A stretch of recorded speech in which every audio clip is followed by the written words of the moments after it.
Italy के एक छोटे से शहर राज्य से रोम ने धीरे धीरे चालाक युद्ध और राजनीतिक चालबाजियों के जरिए इतालवी प्रायद्वीप पर विजय प्राप्त की। उनकी अच्छी तरह से अनुशासित सैन्य और रणनीतिक गठबंधन उनकी सफलता की कुंजी थे। गणतंत्र युग में भूमध्य सागर में विस्तार हुआ। ग्रीस, कार्थेज और उत्तरी अफ्रीका और मध्य पूर्व के कुछ हिस्सों पर विजय प्राप्त की। आंतरिक राजनीतिक संघर्ष और सामाजिक अशांति ने अंतः गणतंत्र के पतन का नेतृत्व किया। जूलियस सीजर, एक शानदार जनरल और राजनेता, एक प्रमुख व्यक्ति के रूप में उभरा, लेकिन उसकी हत्या कर दी गई, जिससे गृह युद्ध हुए। ऑक्टेवियन, सीजर का दत्तक पुत्र, विजयी हुआ और पहला रोमन सम्राट। ऑगस्टस बना, जिसने रोमन साम्राज्य युग की शुरुआत की। पैक्स रोमाना, पहली शताब्दी ईसा पूर्व से दूसरी शताब्दी ईपू। इस अवधि को पैक्स रोमाना के रूप में जाना जाता है, जिसका अर्थ है रोमन शांति। यह एक स्वर्णिम युग था, जिसकी विशेषता थी राजनीतिक स्थिरता और क्षेत्रीय विस्तार, व्यापार और वाणिज्य का उत्कर्ष, कलात्मक और सांस्कृतिक उपलब्धियां, सड़कों और जल सेतुओं जैसे प्रभावशाली बुनियादी ढांचे का विकास। तीसरी शताब्दी का संकट 235 से 284 ई।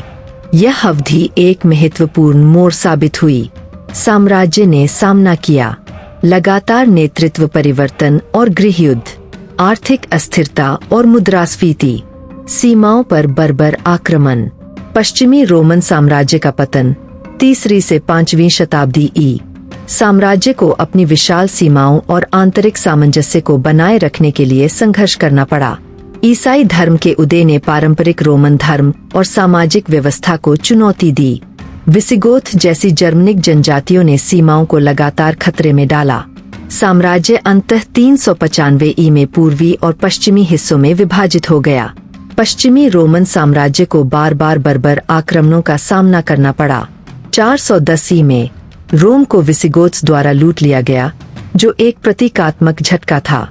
पश्चिमी रोमन साम्राज्य अंततः 476 ई में गिर गया जब अंतिम सम्राट रोमुलस ऑगस्टुलस को एक जर्मनिक नेता ने उखाड़ फेंका। पूर्वी रोमन साम्राज्य, बीजांटिन साम्राज्य की विरासत। पूर्वी रोमन साम्राज्य, जिसे बीजांटिन साम्राज्य के रूप में भी जाना जाता है, 1000 साल तक जारी रहा।